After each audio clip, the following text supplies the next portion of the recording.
Basset Hound. Ta võib tõenäoliselt olla üks kõige muretum koer üldse. Ta saab laitmatult läbi nii teiste koduloomade kui ka lastega. Temaga mängides tuleb aga valida pigem rahulikum toon, sest see pikk kere ei pruugi järskudele manöövritele kuigi hästi vastu pidada. Talle piisab jalutuskäigust koduümbruses, aga nõnda, et ta saaks rahulikult kõik vajalikud nurgatagused ära nuhutada.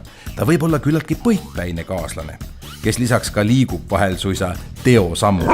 Ja mõnikord võib tõesti tunduda, et ta teeb seda meelega. Aga tegelikult ta lihtsalt ongi selline.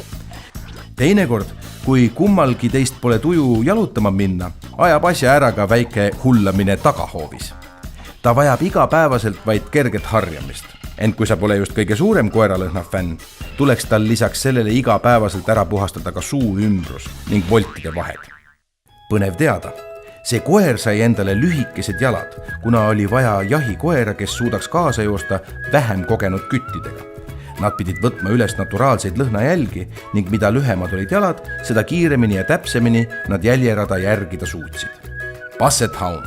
Lihtne kaaslane rahulikust armastavale inimesele.